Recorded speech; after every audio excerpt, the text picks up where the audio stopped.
J'étais déjà, tu vois, dans ce côté un peu comment utiliser la créativité pour faire du growth. Donc je me suis dit, attends, bah en fait, ce qu'a fait Apollo face à LinkedIn Sales Navigator, bah il y a clairement moyen de créer un Apollo du recrutement. Mais là, ce qui est bien, c'est que en fait, tu vois, avec Calen, c'est qu'on va aider les gens à trouver leur place, tu vois, à fluidifier le marché du travail. En fait, ça va vraiment supprimer des tâches que les recruteurs n'aiment pas. Il y a besoin justement aussi, bah ouais, d'humain. Hein, franchement, c'est la base. Ok, on va te générer des interviews qualifiées, mais en fait, on va s'arrêter là, et c'est vraiment un parti pris, donc justement de pas aller plus loin dans la chaîne. Tu vois, j'ai vraiment pas du tout envie de devenir un ATS. Salut Edouard. Hello Alexis. J'espère que tu vas bien. Au top. Trop bien. T'as fait un gros trajet en plus pour arriver. Hein. T'as fait Ouais, combien d'heures de train plus 2 heures de train depuis Nantes et 1 heure de périph sur Paris, quoi. Ouais, donc, le bon périph' parisien qui fait plaisir. Ouais, exactement. Mais c'est bon, je suis là, je suis arrivé. Exactement. T'es arrivé à bon port, t'as fait un beau trajet, donc merci déjà d'être venu et d'être arrivé jusque-là. Edouard, ça me fait trop plaisir de t'accueillir dans le podcast Future of Hiring. Est-ce que tu peux te présenter pour ceux qui ne te connaissent pas encore et qui ne connaissent pas encore Calen? Oui, avec plaisir. Tiens, je me souviens, toi, t'étais mon tout premier podcast à l'époque, vrai, et t'avais un podcast dans le Growth. Exact. Et finalement, on se retrouve tous les deux là Sur un podcast maintenant HR. Exactement, c'est beau, il y a des beaux points à faire. Donc en gros, moi je suis Edouard, j'ai 35 ans, père de 2 enfants, donc là je suis nantais. Et en fait ça fait 2 ans, un peu plus, ouais, presque 2 ans que je construis Calent, qui est un copilote IA de recrutement. Moi en plus je suis vraiment un entrepreneur créatif. J'ai fait une école de commerce, l'EDEC, il y a 10 ans maintenant, avec un master spécialisé Creative Business. Et tu vois, la thèse de mon mémoire, c'était comment utiliser la créativité pour le développement économique. Donc j'étais déjà, tu vois, dans ce côté un peu comment utiliser la créativité pour faire du growth.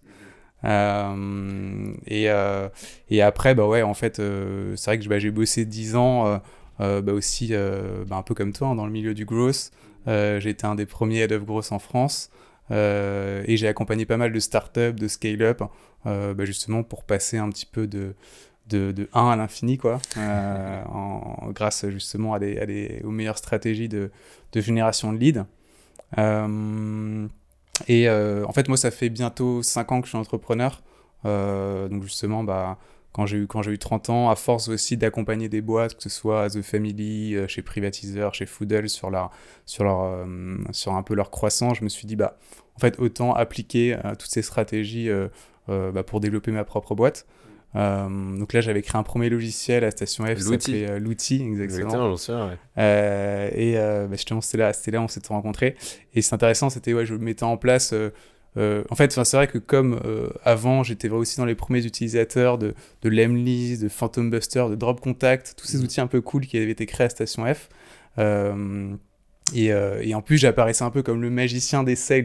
C'est vraiment une posture aussi qui est très cool, où tu vois, en fait, en mettant un petit peu à la fois de créativité et d'automatisation, avec du bon copywriting, avec les bons outils bien connectés, en fait, ça te fait des super résultats, quoi. Donc ça, c'était vraiment la belle époque aussi, où en fait, les gens aussi, même les prospects, savaient pas que c'était l'automatisation, ouais. quoi. Maintenant, on a un autre stade où, moi, j'envoie des vidéos IA, donc les gens savent pas que c'est de l'IA, tu vois. Mais avant, c'était l'automatisation, tu vois. Donc c'est vrai que c'était la belle époque là-dessus. Et donc, c'est vrai que sur ce logiciel-là, tu vois, c'est vrai que j'avais l'expertise marché. Mais c'est vrai que c'était déjà un peu trop concurrentiel, au sens où en fait t'avais déjà des Apollo, il y avait Zelig qui se lançait, et en fait tu vois, t'as beau être genre expert d'une industrie, parfois c'est peut-être pas là où tout va s'aligner pour toi. Et moi, c'était un peu le cas, tu vois, c'est un peu l'histoire classique du pivot, mais quelque part, c'est vrai que, tu vois, autant avec l'outil, c'est vrai que c'était compliqué de malgré mon expertise, si tu veux, de trouver un marché, un positionnement.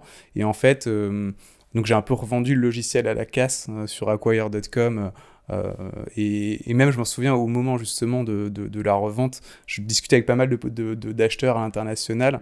Et là, je parle avec un Indien, et le mec fait « Oh, my friend, you should think about HR tech for your software », tu vois. Ah ouais, et là, je pense qu'il avait commencé à planter la graine, tu vois. Et je me suis dit ok, en fait, il y a quelque chose à faire, tiens, entre la sales tech et la HR tech. Et aussi, en fait... tu vois, justement, c'était quoi? C'était il y a 2 ans et c'était pile au moment aussi du lancement de ChatGPT, d'OpenAI et tout. C'est vrai qu'à Station F, il y avait une vraie effervescence de tous les entrepreneurs. Ouais. Donc, en fait, tu vois, avec tout ce qui est RAG, comment utiliser, en fait, des chatbots. Et donc, je me suis dit, OK, en fait, il y a moyen d'utiliser du langage naturel, du contexte. Et en même temps, en fait, je sais comment créer des bases de données, enrichir des coordonnées et pouvoir activer des listes de contacts. Et en fait, quand je me suis dit, mais en fait, autant sur la sales tech, tout ce C'est qui est... bouché parce qu'il y a déjà plein d'acteurs qui sont Exactement, là. tout a été fait, quoi. Et par contre, là, c'est là où on a eu le même constat, tu vois, en disant, mais attends, si j'applique le growth au recrutement, en fait, là, c'est nickel, parce que... Et là, je me suis bouffé, 100 interviews avec des talent acquisition, des HR, des cabinets de recrutement. Et eux, en fait, je remarquais qu'ils utilisaient tous, tu vois, des tools... En fait, ils utilisaient tous généralement LinkedIn Recruiter ou LinkedIn Sales Navigator. Ils faisaient des booléens, mais ça leur plaisait pas trop. Donc, tu voyais qu'il y avait un moteur de recherche qui fonctionnait pas. Et après, ils devaient faire plein de plugins, tu vois, des Lusha, des Casper, des Wallaxy. Des plugins en plus, tu sais, qui peuvent mettre en péril leur profil LinkedIn. Et en plus, parfois, des plugins qui sont plutôt destinés aux sales, quoi. Donc, je me suis dit, attends, en fait... ce qu'a fait Apollo face à LinkedIn Sales Navigator, il y a clairement moyen de créer un petit peu un Apollo du recrutement. Et là-dessus, justement, c'est là où j'ai commencé à construire Calent, avec un petit peu main dans la main avec les recruteurs, quoi, en disant, OK, en fait, c'est quoi vos pains et en fait, ce qui est intéressant, c'est que toi, tu as pris le levier un peu plus conseil. Ouais, conseil service. Donc, comment on peut aider, tu vois, effectivement, en donnant de la partie plutôt prestation de service et toi plutôt produit. Voilà, exactement. Au final. C'est là où c'est intéressant parce qu'on est hyper complémentaires. On voit exactement, par contre, on voit exactement on a la même vision marché. Ouais. Et après, ouais, quand tu vois le pain que c'est pour acquérir des viviers de talent, et en fait, parfois, il y a aussi de devoir aller trouver d'autres sources de données, et en même temps, tu as des CV tech qui se périment aussi beaucoup en termes de données. Il y a un vrai enjeu, en fait, de comment mettre à disposition de la donnée de qualité pour les recruteurs. Et c'est vrai que par contre, il y a cet enjeu de formation que tu dois voir aussi. Ouais. Parce que, en fait... justement, tu vois, les cabinets de chasse de tête ou les chasseurs de tête, ils ont l'habitude avec l'approche directe, mais parfois les talent acquisition, ils se contentent d'une page Welcome to Jungle ou des annonces LinkedIn, et finalement ça crée un autre pain qui est, en fait, je reçois plein de candidatures avec mais en qui plus... sont pas assez qualifiés, trop de volume. L'horreur des easy apply, hein. J'avais testé pour recruter un data engineer justement sur une annonce LinkedIn et tu reçois 100 candidatures en 24 heures, mais il n'y en a pas un qui est data engineer, quoi. Et ils lisent même pas l'annonce, ils cliquent le easy apply, quoi. Donc ça crée d'autres problèmes. Donc en fait, je me suis dit, OK, même sur la partie, tu vois, inbound, en fait, c'est vrai qu'il y a pas mal de choses à résoudre. Mais en tout cas, ouais, le fait de facilement pouvoir se constituer un vivier en fait, il y a 2 choses qui marchent, tu vois. C'est vraiment l'hyper-segmentation. Donc, en gros, comment tu vas te faire des segments. C'était un peu justement un peu mes sujets que je planchais sur le côté lead scoring et tout. Donc, comment tu vas te faire des bons segments de talents et comment tu vas pouvoir les contacter en multicanal. Et là, c'est là où il faut être aussi innovant en termes d'approche. Donc, tu vois, LinkedIn, c'est saturé. Les mails, ça transforme pas tant que ça, et en plus souvent c'est des mails B2B, donc c'est pas déontologique de contacter la personne là-dessus. Et en fait, nous, ce qu'on a remarqué, c'est que WhatsApp, vraiment, ça cartonnait, quoi. C'est un peu le nouveau canal. Je pense que les 2 prochaines années, en fait, on le voit avec l'essor de WhatsApp for Business. On voit aussi, en termes de taux de réponse. Alors que tu vois, sur un email, tu dois être à 10-20% grand max, même avec une bonne marque employeur. En utilisant LinkedIn plus WhatsApp, tu montes directement à 50% de taux de réponse, quoi. Ouais. Donc ça c'est hyper intéressant. Par contre, il faut juste que les recruteurs soient à l'aise avec connecter leur compte WhatsApp et contacter du candidat comme ça, quoi. Ouais. Mais c'est pour ça que le parallèle entre un bon sales et un bon recruteur, il est assez évident, tu vois. Ouais. Et ça, c'est intéressant justement d'avoir ta vision. Est-ce que tu peux décrire ce que c'est que le growth ? Parce que peut-être que tout le monde ne sait pas ce que c'est que le growth. Comment tu le définirais ? Et puis après, on va essayer de faire les parallèles justement growth recrutement. Ouais, ça fait longtemps que j'ai pas parlé de growth, ça fait du bien. Non, mais en gros,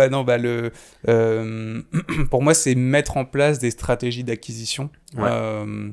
Qui peuvent être justement des stratégies aussi un peu malines aussi pour aller chercher justement du revenu et qui sont pas forcément conventionnelles, tu vois, au sens où Tu vas pas forcément te contenter, par exemple, de faire juste des ads ou juste de poster des annonces, quoi. Donc, tu vas essayer de trouver des méthodes pour innover et pour essayer justement d'aller chercher l'extra mile.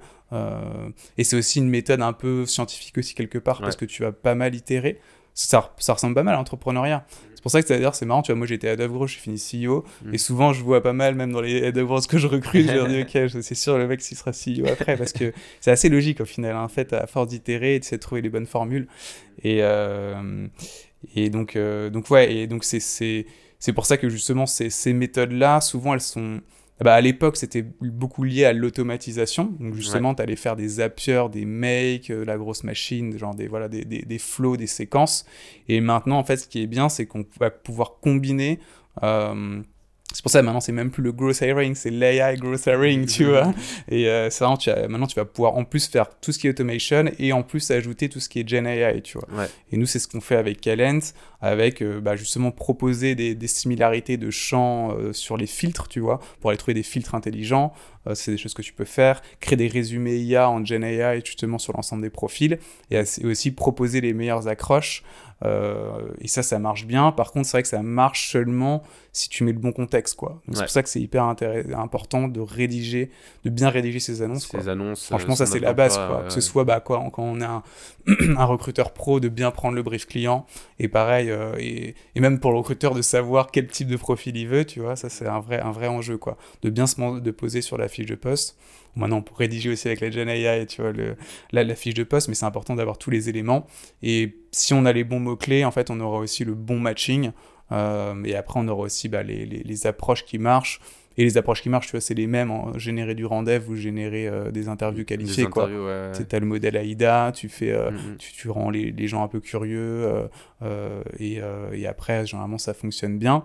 Donc après, les enjeux aussi, c'est surtout d'avoir la donnée. Et nous, justement, en utilisant des cascades d'enrichisseurs, on a plus de 80% de téléphones mobiles. Donc ça, c'est hyper intéressant, en fait, pour les recruteurs, quoi. Ouais, carrément, ouais. Et justement, toutes ces méthodes de growth, donc le copywriting, les outils d'automatisation, ce côté scientifique, vraiment itération, comment tu vas faire en sorte que sur X personnes contactées, tu arrives à en convertir tant, et avec un funnel R, le funnel, tu vois, qu'on aime bien, AAA, donc awareness, acquisition, activation, rétention, revenu, referral, si je suis bon. Ouais. Et notre but, ça va être d'optimiser chaque étape et s'assurer que le client ou le candidat, donc là, nous, on s'est attaqué au monde du recrutement parce qu'on voit ces parallèles qui sont évidents pour nous. C'est ça. Et qu'en fait, on peut mettre en place ces méthodes pour aller chercher beaucoup plus de candidats en utilisant des méthodes totalement différenciantes et qui s'inspirent du marketing et de la vente. Ouais. Et en plus, je sais pas ce que tu en penses, mais ce qui est cool, c'est que moi, ça a renforcé aussi un why qui est un peu plus important aussi parce que tu vois, là, quand je servais des sales, finalement... appliquer ça sur plein de types de boîtes, plein de petites industries, c'est intéressant, mais finalement la finalité, c'est vrai que c'était très mercantile et auquel tu allais générer du revenu, c'était cool, mais là ce qui est bien, c'est que en fait, tu vois, avec Calent, c'est qu'on va aider les gens à trouver leur place, tu vois, vraiment à fluidifier le marché du travail. Et je pense que tu vois, tu as beaucoup de personnes qui sont dans leur job qui sont pas épanouies, et en fait le fait justement de pouvoir aider les recruteurs à faire les meilleures propositions, ça aide aussi aux gens à pouvoir à trouver vraiment leur place, surtout parfois en France on est un peu trop attaché, tu vois, aussi justement les gens sont cramponnés à leur CDI, à pas forcément vouloir prendre de risques et tout, alors qu'il y a des super opportunités, quoi. Donc ça c'est important aussi de fluidifier tout ça. Il faut être à l'aise aussi avec le fait de démarcher des boîtes de démarcher des personnes qui sont chez des concurrents, par exemple, parce que voilà, si la personne elle est pas heureuse dans son job, elle a tout intérêt à bouger, quoi. Donc ça aussi c'est intéressant. Et donc je trouve que appliquer justement, tu vois, dans la HR Tech, moi j'estime qu'il y a à peu près 5 ans de retard entre ce qui se passe dans la Sales Tech et la HR Tech. C'est pour ça qu'il y a beaucoup de bonnes pratiques à prendre pour voir un petit peu justement ce qui marche dans la Sales Tech pour le répliquer, quoi. Ouais, carrément. Et je suis hyper aligné avec toi sur le why. Moi je trouve que ça fait beaucoup plus de sens de sens en tout cas. Moi ça résonne plus effectivement d'aider les gens à trouver la bonne place, tu vois, dans ce monde, que faire que du revenu, tu vois, du sales. Même ces sujets-là sont déjà, entre guillemets, traités, c'est bouché, il y a plein de gens qui en parlent, donc c'est cool, Ouais. sur la partie sales tech. Mais en vrai, en HR, entre guillemets, il y a un boulevard, tu vois. Ouais, ouais. Genre, moi, je trouve ça trop inspirant et même intellectuellement. Je trouve ça trop cool de pouvoir prendre tous ces concepts et les appliquer sur un autre domaine Ouais, en se disant que exactement. ça va toucher encore plus de monde. En tout cas, je trouve Mm. que j'ai plus d'impact comme ça Ouais. que sur du sales. Donc, je te rejoins totalement. Est-ce que tu peux nous en dire un peu plus sur Calent? Ça fait combien de temps que tu as créé Calent? Où est-ce que vous en êtes? Tu as fait une belle levée de fonds en plus récemment, là, que tu viens d'annoncer, je crois, il y a quelques jours. Ouais, exactement. Donc, vas-y, je te laisse champ libre pour en parler. Calen, ça fait 1 an et demi, 2 ans. On est une équipe de 7-8 personnes. On a les locaux à Nantes, mais on est plutôt full remote. On a des personnes à Berlin, à Bruxelles, à Bordeaux, donc un peu partout en Europe. On a pour ambition quand même d'être un produit international. Donc là, on a la donnée en France, en Suisse et aux États-Unis là, à partir de la semaine prochaine. Ok. Donc là, justement, on va bouger aussi avec les équipes là-bas pendant 2-3 semaines pour un peu justement pouvoir lancer aussi notre copilote là-bas. Parce que ce qui est intéressant, c'est que oui, en fait, finalement, il y a assez peu de logiciels qui adoptent aussi notre approche. Donc, c'est intéressant aussi de pouvoir se déployer à l'échelle. Et moi, ce que j'aime bien aussi, c'est que, et c'est ce que j'aimais bien aussi dans les produits comme Lemlist, ou Crisp, où il y a d'autres boîtes qui sont vraiment des produits assez généralistes aussi. Et moi, ce que j'aime bien, c'est que pour le coup, on peut s'adresser à tout type de recruteurs. Donc c'est vrai ce que j'aime bien aussi dans mon métier, c'est le fait qu'on puisse adresser tout type de recrutement. C'est-à-dire qu'on va pouvoir accompagner tu vois, Vinci sur des conducteurs de travaux, tout comme une autre boîte sur des experts comptables. Enfin, en fait, on a tout type de clients aussi, quoi. Donc ça va aussi, ça c'est top. Et donc voilà, enfin là en gros, on a un copilote IA de sourcing à destination des recruteurs, mais ça va vraiment du consultant au recrutement, au cabinet de recrutement, à l'ESN, au PME, au grand groupe, quoi. Donc il y a à peu près tout type de recruteurs. À partir du moment où j'ai un besoin de recrutement, je peux utiliser Calent. Et ça évite de faire justement ce qu'on disait tout à l'heure, quoi, d'avoir un LinkedIn recruteur, plus un enrichisseur, plus un outil de contact. Et on a vraiment tout centralisé dans une plateforme tout en un. Et on le met aussi à disposition. Nous, on a un système de crédit, en gros, en fait, et c'est à partir de 1 euro par profil contacté et enrichi. Donc, en fait, et on a beaucoup de clients qui recrutent avec 50 crédits Calent, tu vois. Donc, en gros, ça fait ton recrutement qui est à 50 euros, quoi. Donc, ça, on vient aussi vraiment... Je pense que l'IA va permettre aussi de faire ça, aussi aussi, un petit peu casser les coûts du marché, quoi. Et ça, c'est plutôt une bonne chose. Donc je pense que ça va permettre aussi d'avoir accès à des outils puissants à moindre coût. Donc nous on essaie vraiment ça en fait, d'avoir voilà, un produit qui est très scalable, international, à l'échelle et qui peut servir tout type de recruteur. Ça c'est vraiment notre vision. Et donc là ouais, on a levé donc 1 million en amorçage justement pour accélérer sur la partie tech, sales et international. On a plutôt vocation, j'admire aussi beaucoup les petites équipes. Ouais. Tu vois, moi j'avais quitté Foodles parce que dès que c'était post-série B, quand tu passes de 30 à 200, Ouais, dès que ça devient des phases où immense. c'est... Ouais. Voilà, enfin, en fait, t'as plus tellement l'hyper-croissance où en fait, t'as moins d'impact. Et ça, moi, je trouve ça mieux d'avoir des petites équipes.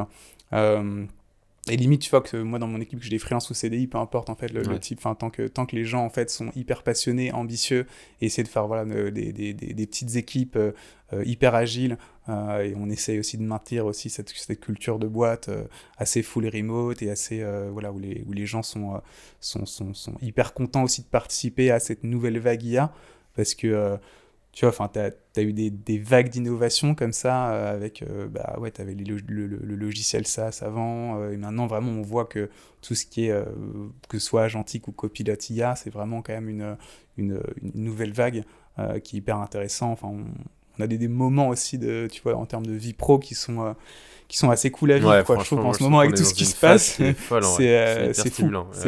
En fait, les applications, elles sont absolument dingues, quoi. Donc, c'est pour ça que c'est important, tu vois, de bien choisir ces sujets. Et je trouve que, pour le coup, le recrutement, d'ailleurs, avec IA ou sans IA, en fait, on aura tu auras toujours des personnes et un besoin de recrutement, donc on est sur quelque chose aussi qui est hyper porteur en fait. Donc ça c'est un sujet qui est passionnant, quoi. Ouais, je vois ce que tu veux dire. Et donc concrètement aujourd'hui Calent, moi qui ai utilisé l'outil, donc je vois comment ça fonctionne. Ça va être, je mets mon offre d'emploi, je vais avoir grâce à cette offre d'emploi des systèmes IA qui vont pouvoir me faire mes booléens en fait en automatique, me trouver les bonnes entreprises où je vais sourcer par exemple, et après me faire une shortlist tout simplement de profils basé sur du LinkedIn et hors LinkedIn. Donc tu me disais que je crois qu'il y a 30% des profils, c'est ça que vous avez qui sont hors LinkedIn. Ouais, alors en fait, on a 30% des profils, ils ont un profil LinkedIn, mais on est en capacité, on a un peu réparé le moteur de recherche LinkedIn, Okay. On est en capacité de les trouver parce qu'on a mieux enrichi la donnée avec des résumés IA, et on a corrigé l'ensemble des champs, ce qui fait qu'on a un peu comme un moteur de recherche LinkedIn débridé où on a absolument accès à tous les profils et on peut mieux rechercher dedans, donc on a identifié à peu près 30% de profils en plus. Et après, là, on est en train d'ajouter d'autres sources de données. L'objectif, c'est aussi d'avoir, là, on est en train d'ajouter différents partenaires, différentes CV Tech pour pouvoir agréger un maximum de profils. Là, actuellement, on a à peu près 200 millions de profils avec la France, la Suisse et les États-Unis. Et après, d'ici septembre, on aura 500 millions de profils. Donc voilà, l'objectif, c'est vraiment d'avoir un maximum de profils et ensuite de faire le meilleur matching avec l'annonce, le contexte de l'annonce. Et une fois que tu as fait ta shortlist, après, tu les actives avec justement des séquences. Donc ça peut être LinkedIn, mail, WhatsApp, c'est celle qui fonctionne le mieux chez nous. Avec directement, en fait, le copilot IA qui t'aide sur les rédactions. Et tu as juste à cliquer en un clic. Et si par exemple la personne elle demande sur ton WhatsApp, est-ce que le job il est remote, quel est le package, etc. Tu as directement les réponses qui sont suggérées, quoi. Donc ça te fait vraiment gagner du temps. Et c'est là-dessus, tu vois, où vraiment je trouve que moi ce que j'aime bien dans cette application IA, c'est que en fait, ça va vraiment supprimer des tâches que les recruteurs n'aiment pas, tu vois. C'est-à-dire faire des booléens, prendre des rendez-vous, quoi. Et je pense que c'est pareil, tu vois, sur la sales tech, genre, à mon avis, les IA qui vont marcher, ça va être sur la partie SDR, prise de rendez-vous. Mais par contre, nous, vraiment, on s'arrête là, quelque part. Tu vois, j'ai plus de mal, même je pense que le marché est pas prêt et les talents n'en veulent pas aussi forcément, tu vois, des IA qui vont venir qualifier ou faire passer des entretiens et tout. Enfin, nous finalement ce qui est bien, c'est que la mission c'est de faire en sorte que à partir d'une annonce d'emploi, en fait, on génère une dizaine d'interviews qualifiées. Après, tu vas pouvoir aussi connecter ton calendrier. On a intégré aux 50 ATS du marché, donc c'est hyper lean là-dessus. Mais vraiment, on vient accélérer le temps d'humain à humain, tu vois, pour que finalement, tu puisses facilement avoir justement des interviews qualifiées. Et ça, c'est bien parce que ça permet pour le coup d'automatiser une tâche qui est pas essentielle, tu vois, au sens où après c'est toujours bien parce que tu as toujours ce qu'on appelle du human in the loop où en fait le recruteur il vient valider les profils, valider les messages, il peut mettre aussi justement sa touche et tout, donc ça c'est important. Mais ouais, on vient surtout aider, accélérer par 3 le temps du recrutement, quoi. Donc ça c'est cool, quoi. Et moi je suis assez convaincu comme toi que c'est un mix des deux, donc c'est-à-dire que tu auras des outils et des agents IA entre guillemets, mais qui sont au service des recruteurs, où tu as toujours le recruteur qui va avoir la bonne pensée pour rédiger la bonne offre d'emploi, ou en tout cas la valider et s'assurer d'avoir son expertise, envoyer, donc on a les profils, mais on va peut-être les valider, du coup le recruteur a cet œil de recrutement, il va valider les profils, envoyer les campagnes, et après recevoir du coup à la partie acquisition les bonnes personnes. Exactement. Et en fait, tu auras toujours besoin de cette fibre de recruteur parce que et c'est comme GitHub Copilot en fait. Tu sais, tu peux dire OK, en fait en un clic tu peux coder. Bah non, en fait en fait, tu auras toujours besoin de te former et d'avoir d'avoir la pensée en fait de se dire si tu le codes comme ça en fait d'avoir cette structure de pensée. Exactement. Et de conseils au final qui est pas remplaçable aujourd'hui en tout cas. Ouais. Et je pense qu'il n'y a pas vocation à l'être. Il n'y a pas le besoin, en fait. Ouais. Je pense que, par contre, c'est vrai qu'il y a absolument besoin de s'outiller de ces outils-là, quoi. Ça, c'est un impératif. Mais après, oui, c'est juste que ça donne des super pouvoirs, quoi. Ça permet de gagner du temps, quoi. Ouais, tu vas beaucoup plus vite. Et nous aussi, on s'est attaqué à l'acquisition. Pareil, je me rends compte que le marché n'est pas encore prêt, tu vois, sur du gros, je pense, rétention, referral, etc. Et peut-être plus tard, tu vois. En tout cas, nous, c'est pas encore notre jeu. C'est plutôt sur la partie acquisition, où là, il y a un vrai... les leviers gros sont incroyables. C'est-à-dire, ils sont géniaux. Il y a vraiment plein de leviers que tu peux activer sur le vivier, sur la chasse, sur l'approche directe, sur l'enrichissement des coordonnées, sur les messages d'approche. sur tout ce qui va être automatisation au sein des systèmes. Ouais. En fait, je me rends compte que c'est dingue. En fait, ici, il y a déjà tellement de pertes, un manque à gagner qui est énorme et dont toutes les boîtes ont besoin, quoi. Ouais, c'est sûr. Et toi, comment tu vois cette combinaison par la suite, tu vois, du recruteur, comment il sera... si demain, tu vois, t'imagines le recruteur de demain, donc dans un an et demi, comment il sera structuré? Est-ce qu'il aura plein d'outils? Est-ce qu'il aura qu'un outil? Est-ce que dans son équipe, il y aura une dizaine de personnes ou à l'inverse, il sera tout seul, il y aura plus que 2-3 personnes? Comment tu le vois, tu vois, sur les prochaines années? Je pense je pense que sur chacune des phases essentielles du recrutement, il y aura besoin d'avoir un copilote IA, donc que ce soit justement sur la partie sourcing, sur la partie aussi qualification de l'entrant. Ça, c'est un autre pain où justement tu as besoin de trier des CV, et là, j'ai pas encore vu vraiment de logiciel, il y a quelque chose d'un logiciel à créer là-dessus aussi, sur tu vois en tout cas le tri des CV et l'optimisation aussi de tout ce qui est candidature spontanée, job board et tout. Là-dessus, il y a Yago qui a une approche intéressante justement qui s'inspire du sales, où lorsque tu vas mettre une annonce, donc eux ils font le traitement des réponses, mais ils ont plein de sortes de vaisseaux autour justement de ce vaisseau amiral. Donc ils ont plein de petites boîtes, dont une qui fait du screening. Et en fait, dès que tu as une offre d'emploi qui arrive, qui est postée, tu as une centaine de personnes qui arrivent, ils les traitent comme des leads inbound. Ouais, c'est ça. Donc des leads entrants qu'on a sur la partie sales. Et en fait, tu as directement des personnes qui vont appeler ces leads, et donc ces candidatures, et les qualifier, pour après donner seulement le gratin aux recruteurs.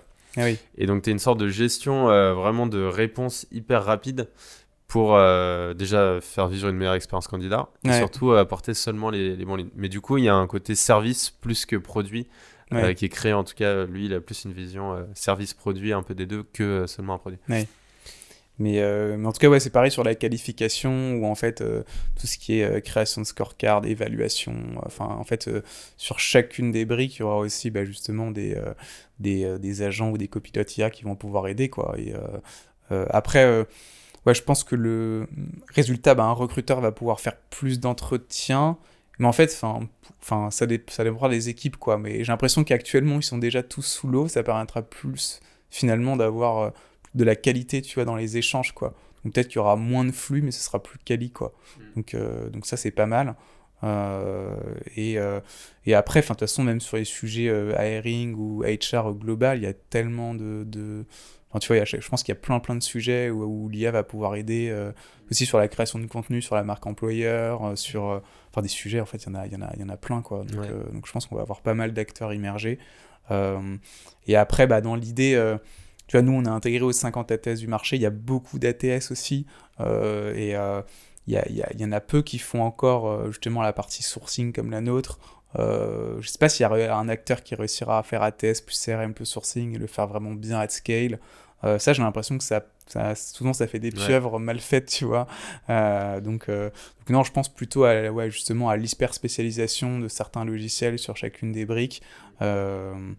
Mais voilà. Et après, à voir aussi à quel point aussi, tu vois, sur l'IA agentique aussi, à quel point tout sera automatisé. Ça, nous, on est en train de le tester pas mal, tu vois, de pouvoir en fait que en fait l'IA fasse la sélection des profils et l'envoie des messages. Donc c'est intéressant parce qu'on est en train de l'AB tester. Mais de ce que je remarque, j'ai l'impression que quand il y a l'humain qui valide, ça marche mieux, quoi. Donc ça, c'est ça qui est intéressant. Donc voilà, à suivre. Nous, on pense plutôt qu'il y a toujours besoin de humain plus AI, et c'est vraiment cette combinaison-là qui fonctionne bien. Ouais, et puis je trouve qu'on est dans une ère encore, et peut-être que dans 5-10 ans, ce sera différent, mais dans une ère où en fait, on est un peu dans un entre-deux. Donc, c'est-à-dire que tu vois plein de trucs IA qui peuvent être mis en place, mais les agents IA sont pas encore finalisés, tu vois. T'as pas un produit fini IA aujourd'hui où tu peux faire full confiance et il va tout piloter en autonome. En tout cas, c'est compliqué. Et surtout, ça devient très creepy, tu sais. Genre, parfois, moi, je reçois des voicemails, des messages vocaux, tu vois, de justement de purs agents AI. Et en fait, sais, ça crée pas de trust, il y a pas d'humain derrière, ouais, la donc confiance, ça marche pas, quoi. Ouais, elle est vraiment cassée. Alors que dans le business, la confiance est tellement importante. Et nous, ce qui est important, c'est que c'est le recruteur qui va connecter son compte WhatsApp et nous, on va suggérer les messages. Mais on va pas envoyer justement du WhatsApp ou du SMS depuis un compte tiers parce qu'en fait, ça marche pas en termes de conversion. En fait, il y a besoin justement aussi d'humain, hein, franchement, c'est la base. Donc je pense que ça va être intéressant de voir tout ça évoluer, quoi. Ouais. C'est vrai que le marché, il est pas prêt, en fait, à accueillir des agents full autonomes. Et je pense que techniquement, on peut y arriver, tu vois, bientôt. Mais peut-être sur des tâches administratives, ça le sera. Mais sur des tâches où il y a besoin de relations externes, donc sur du sales ou sur la partie recrutement. Sales, tu vois, par exemple, moi, j'ai des agents qui m'appellent et qui me font vraiment du démarchage. Ouais. Moi, je raccroche direct, ça me fait trop peur. Une fois, j'ai testé, tu vois, où j'ai essayé de pousser le truc. Franchement, ça fonctionne. Genre, c'est intéressant, tu vois, il y a de la réponse. Mais aujourd'hui, en termes de trust, confiance, genre, je suis à des années-lumière de prendre un rendez-vous, tu vois. C'est là où, parce que, enfin, surtout dans le recrutement, normalement, tu valides un fit humain, tu vois, un fit culturel. Et donc, et c'est pareil sur la vente. La vente aussi, parfois, enfin, elle est très liée à l'humain aussi. Hein. Donc, et ça, en fait, est-ce que les agents IA vont être en capacité de le faire ? Ça, il faudra voir, quoi. Mais ça, justement, on part dans la Silicon Valley dans quelques jours, on va voir un petit peu ce que ça en est là-bas, parce que souvent, justement, ce qu'on vend, c'était la vision de te dire, ok, en fait, il y aura certaines boîtes où ça va être que des agents IA qui vont tout faire toutes les tâches, etc. Pour l'instant, j'ai l'impression que c'est que du marketing, et quand tu creuses derrière les use cases où ça peut marcher, tu vois, avec quelques automatisations, etc. Mais en fait, at scale, on voit pas je vois pas pour l'instant je pense que le marché est pas encore prêt. Et après, en fait, ça va être intéressant de voir... je pense qu'on apprend tous, tu vois, dans cette phase maintenant d'adoption de l'IA, où l'IA, c'est un peu devenu aussi d'ailleurs une commodité, tu vois. Donc maintenant, ça sera un peu implémenté partout. Et c'est vrai que les purs AI players, ou juste les AI agentic players, à voir, quoi. Mais après, moi, ce que j'observe, c'est que très souvent, quand on parle d'agents IA aussi, c'est pas mal d'automatisation. Moi, parfois, quand je creuse, en fait, tu vois qu'il y a un mec derrière. Parce que nous, on voit tous les use cases gros qui passent, mais ouais, c'est exactement ça. C'est qu'il n'y a pas d'agent IA sans automatisation. Tu es obligé d'avoir un point d'entrée et déclencheur. Voilà, il y a un agent IA qui va traiter de la donnée ou t'envoyer de l'info, et puis après, tu remets de l'automatisation pour avoir un résultat quelque part, quoi. Ouais, exactement. Et je suis entièrement d'accord, ils sont pas encore autonomes. T'as Nuiten et Make aussi, bon là on part sur des sujets plus techniques, mais Nuiten et Make, ils ont sorti leur agent IA, donc leur brique, où ils ont des agents qui commencent à être autonomes, mais qui sont reliés à de l'automatisation, et limite je pense que c'est bien.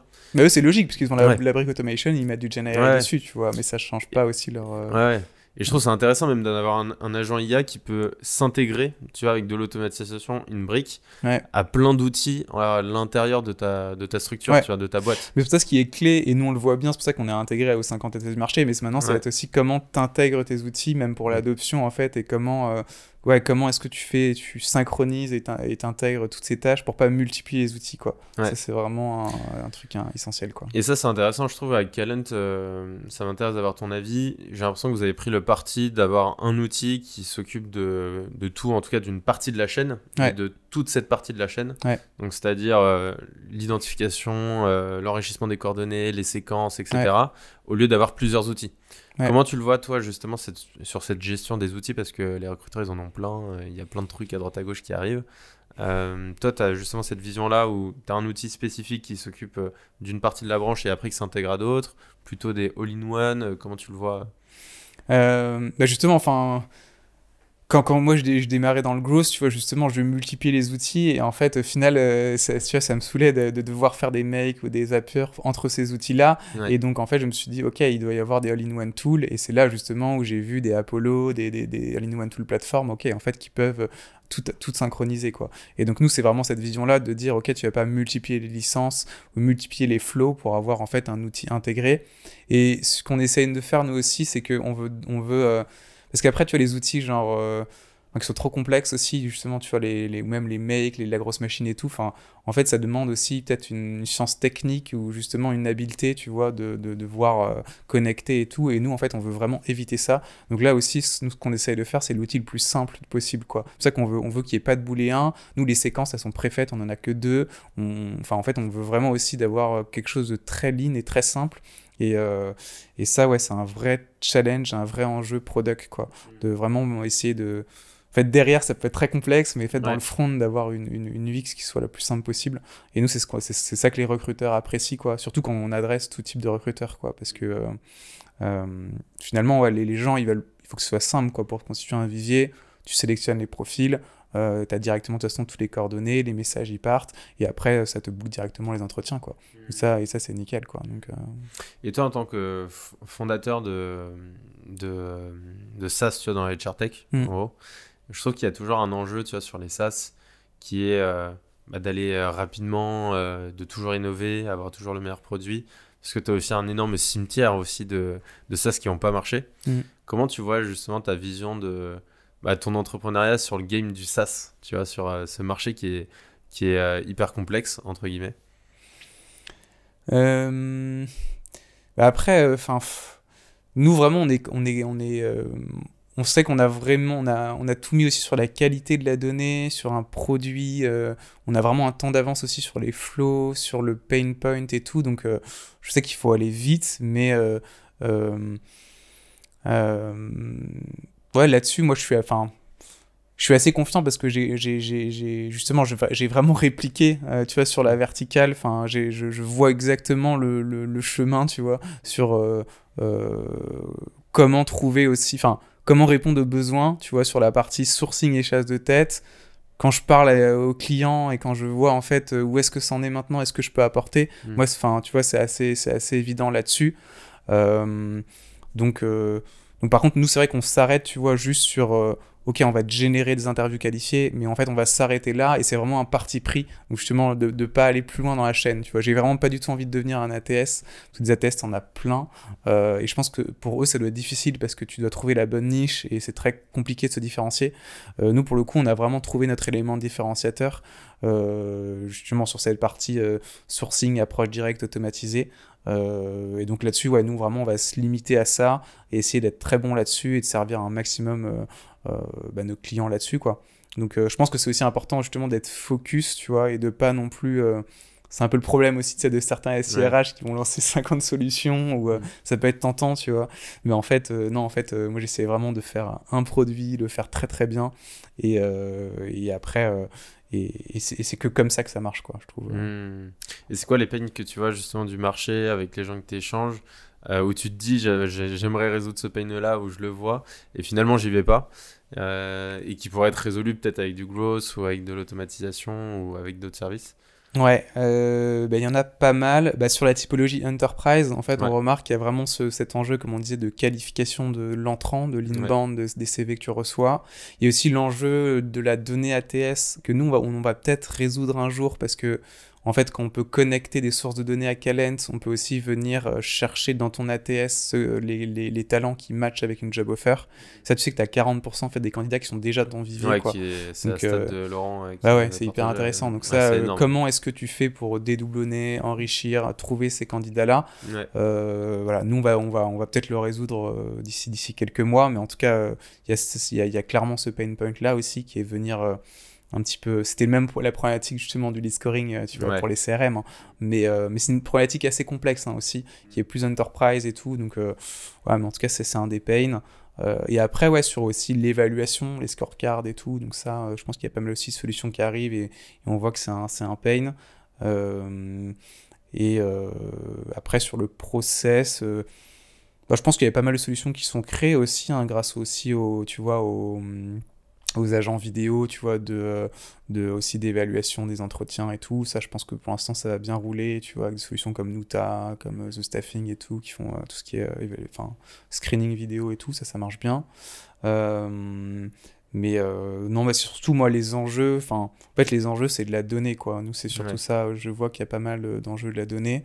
Ouais, donc c'est tous ces enjeux ATS où... en fait, les ATS, parfois, c'est des bourbiers chez les clients, tu vois. C'est comme... moi, je mets les mains dedans, c'est toujours c'est comme pour les CRM, quoi. Ouais, clairement, on fait de la segmentation, tu sais, analyse des viviers au sein, et tu sais, on envoie des campagnes justement sur les viviers, avec des newsletters, des campagnes mail, WhatsApp aussi, on a testé WhatsApp. Pareil, on a des trop bons taux de réponse, surtout sur les profils qui sont entre guillemets l'école bleue, tu vois, où ils n'ont pas forcément l'habitude de l'email, passer sur LinkedIn, etc. Et WhatsApp, ça marche super bien. Bah, le nurturing, c'est un des vrais enjeux aussi. Comment tu entretiens justement ton vivier de talent. Ça, c'est intéressant. Mais ouais, non, il y a pas mal. Il y a plein d'enjeux. Hein, donc, ça, c'est ça qui est cool. Et tu vois, toi, justement, avec toutes les personnes avec qui tu échanges, la friction de l'usage de nouveaux outils, tu vois, la conduite au changement. Comment tu...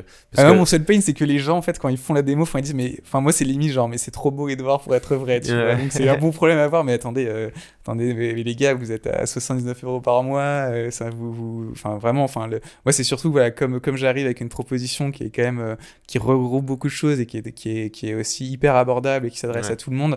Moi, c'est vraiment c'est ce qui ressort, quoi, en mode, ok, en fait. C'est trop beau pour être vrai, quoi. Donc ça c'est un peu la magie de l'IA où en fait quand tu montres un produit qui fonctionne bien, en fait donc ça c'est un bon problème à avoir, j'ai envie de dire. Non, et après il y a aussi en fait, quand tu parles de données, c'est pour ça nous en fait on est déjà, tu vois, on est en conformité avec le RGPD, on choisit absolument aussi des partenaires qui le sont, donc c'est aussi hyper important en fait quand tu traites avec la donnée candidat aussi même quand tu es un recruteur, de pas forcément y aller aussi avec parcimonie au niveau des relances et de l'automatisation, quoi. Donc c'est un petit c'est ce qu'on essaye de voir aussi avec notre base de talents et de candidats. Tu vois, quand les chasseurs de tête, ils font... tu vois, s'ils font 5 relances et qu'ils sont trop pushy, notamment sur WhatsApp et tout, c'est là où il faut le faire aussi bien, et il faut le faire... de toute façon, c'est comme dans le commercial, quoi. Parfois, faut pas non plus être trop bourrin là-dessus, quoi. Et je trouve qu'il y a un vrai sujet d'éducation là-dessus, tu vois, où beaucoup de personnes ont la connaissance des outils, mais ne savent pas forcément les maîtriser et toute la méthodologie qu'il y a autour. C'est ça. Pour ça, nous, il y a les enjeux de formation, tu vois, de comment déjà on écrit les bons messages, comment est-ce qu'on connecte les bons outils, quelles sont les séquences qui fonctionnent. Mais c'est là où on est hyper complémentaires, quoi, parce que moi, j'ai la partie produit, tu as la partie conseil, et c'est vrai que les enjeux d'adoption, ils sont là. Après, ce qui est intéressant, c'est qu'en France, si tu veux, tu as vraiment... même dans le monde, en fait, c'est vrai que tu as des situations quand même un peu monopolistiques, tu vois, avec LinkedIn, Indeed. Bon, en France, il y a Hello Work, après, aux États-Unis, ça peut être deux logiciels, mais en fait, et finalement, ça a créé aussi pas mal de frustration de users, en fait, qui cherchent juste des alternatives justement qui soient plus intégrées, plus intuitives, moins chères. Et donc, c'est là où aussi, nous, on a vraiment une place, et c'est toujours mieux, en fait, de passer par un outil qui est français. Là où aussi tu vas avoir un accompagnement, on a un onboarding manager, ce que tu n'as pas non plus avec LinkedIn Recruiter, quoi. Donc c'est aussi intéressant de créer une alternative. Et moi je trouve ça parfois dommage, tu vois, que tu vois, t'as des acteurs qui défendent, tu vois, du Mistral et qui défendent des solutions françaises. Et nous, parfois, on nous dit « Ah, mais non, en fait, j'ai peur de quitter LinkedIn, quoi. » Alors, c'est un acteur américain, je suis un acteur français, on vient les concurrencer. Et justement, en fait, les gens parfois ont tellement aussi des habitudes que, en fait, moi aussi, c'est aussi de leur dire, ok, en fait, il existe d'autres solutions. LinkedIn, c'est les réseaux sociaux numéro 1 en B2B, mais vraiment sur la partie search, LinkedIn, recruteur, en fait, on peut avoir des moteurs de recherche plus performants et d'autres usages, quoi. Donc moi, l'éducation aussi, elle vient de là. Tu vois, parfois sur des solutions où tu es tellement ancré, c'est un peu comme dans le CRM, tu as des personnes qui sont sur Salesforce et en fait que tu vas dire ok, en fait il existe des alternatives, mais bon, donc voilà. L'usage, etc., parce que les gens sont habitués avec LinkedIn, tu vois, tu leur mets plus LinkedIn demain, ils sont perdus, tu vois. Exactement. Donc c'est utilisé LinkedIn pendant 5-10 ans, t'es perdu, quoi, tu sais pas comment faire, etc. C'est ça, donc il y a pas mal d'accompagnement là-dessus. C'est pour ça, moi je leur ai dit de toujours tester les deux outils en parallèle, et comme ils voient qu'il y a un vivier plus qualifié de la donnée plus quali et que ça transforme mieux avec Calend, le switch se fait bien, quoi. Trop bien. Je te propose de passer à une partie de l'épisode qui s'appelle les Rapid Fire Questions, donc c'est très simple. Ok. Je te pose des questions et il y a 2 choix, et tu dois choisir un des 2. Tu verras, ça va te parler, c'est des termes qui te parle, évidemment. Est-ce que tu es prêt ? Allez, let's go. Est-ce que tu es plutôt inbound ou outbound ? Outbound. Est-ce que tu es plutôt manuel ou automatisé ? Allbound. Ah, c'est la bonne réponse. On en parlera juste après. Trop bien. Plutôt manuel ou automatisé ? Bah alors je vais être chiant, je vais toujours dire un mix des deux. Hein. Non, mais après, quand même, automatisé, quoi. Quand même, Avec validation humaine. Avec validation humaine. J'adore. Plutôt soft skills ou hard skills? Soft skills. Ok. Clairement. Plutôt opérationnel ou stratégique?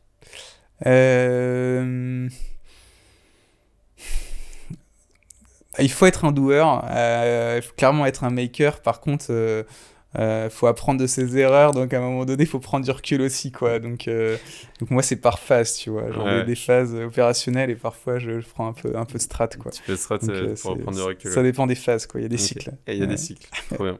Plutôt réception de CV ou chasse? Ah bah alors chasse. Là, il n'y a pas de doute. Plutôt puriste recruteur ou plutôt inspiration marketing et d'autres courants appliqués au recrutement? Bah d'autres courants. Hein. Ouais. Trop bien. Et plutôt hack ou méthode? Hack. Ok, plutôt hack. Très bien. Quand tu disais all band, du coup sur inbound, outbound, donc pour ceux qui ne savent pas, inbound c'est ce que tu reçois. À toi, outbound c'est tu vas chercher, donc tu vas vers l'extérieur. Et le all band c'est un mélange des deux. Est-ce que tu peux nous le définir? Bah non, mais en fait c'est qu'en fait ce qui marche le mieux dans le recrutement. Enfin, moi, j'ai prêché pas paroisse sur l'all-band, mais en vrai, c'est quand même d'avoir de l'all-band parce qu'en fait, par exemple, si tu vas faire du contenu, avoir une bonne marque employeur, résultat, tes campagnes d'outbound, elles vont mieux fonctionner, quoi.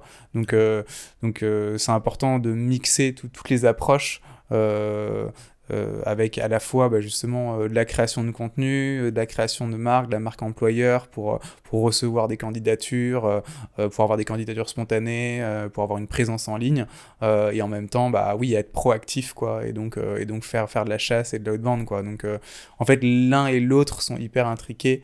Et c'est pareil d'ailleurs dans tout ce qui est growth et commercial quoi. C'est-à-dire que c'est bien en fait de maximiser tous ces canaux, toutes ces approches et de faire les deux quoi parce que enfin, voilà, il faut aussi diversifier et pas mettre les œufs dans le même panier, quoi. Hein. L'idée, c'est que nous, ce qu'on remarque justement dans le recrutement, tu vois, tu dois avoir 40% justement de l'outbound, 40% de l'inbound et 20% aussi tout ce qui est cooptation tu vois, les effets de network, les effets de réseau. Donc l'idée, c'est aussi de mixer les approches et c'est ça qui marche le mieux. Hein. Ouais, et puis ça te crée des sortes d'effets cumulés des deux, quoi. Ouais, exactement. Se dire, je fais de l'outbound, t'as raison, tu vois, si j'ai une stratégie de marque employeur à côté, où j'ai des ads, sur n'importe quoi, 10 000 personnes que j'ai target, et je fais des campagnes outbound sur ces 10 000 personnes-là, avec une approche différenciante, elles auront vu les ads avant, et donc peut-être tes campagnes, elles auront forcément plus de résultats, ou vice-versa, tu vois, si tu crées du contenu hyper quali, je dis n'importe quoi, un podcast, un article de blog, ce genre de choses, et que tu l'envoies en outbound, et tu envoies du contenu hyper quali sans aller chercher que l'entretien, mais plutôt en plantant des graines. On revient sur l'awareness. Exactement, on revient sur l'awareness. Trop bien. Est-ce que tu as un dernier message de fin? On arrive à la fin de l'épisode sur ce que tu vois du monde du recrutement, des conseils que tu pourrais donner, ta vision des choses, quoi, simplement.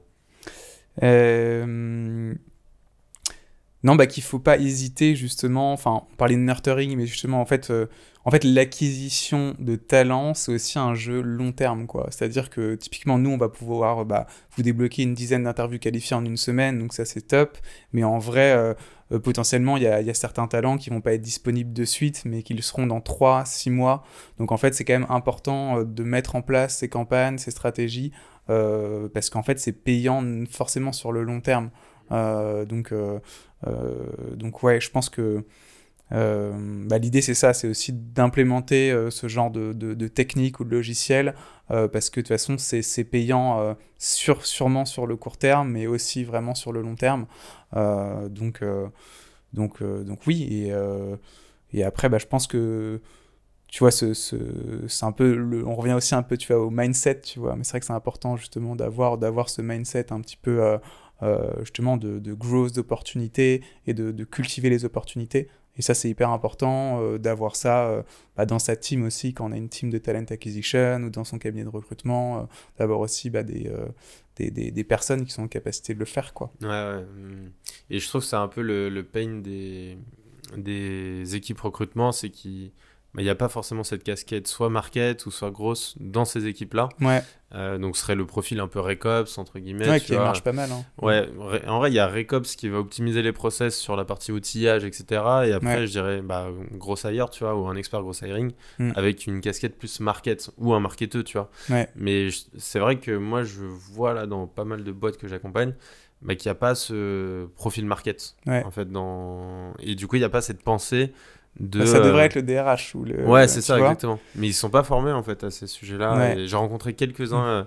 qui vont arriver d'ailleurs sur le podcast, donc ça Ouais. va être cool, qui ont cette vision market. Et je trouve que ça change tout. C'est clair. Market, indicateur, etc. C'est génial. Merci à toi, Edouard, pour cet Merci épisode. Alexis. Hein. C'était trop bien. Prends soin de toi et je te dis à très vite. À très vite. Bye. Ciao.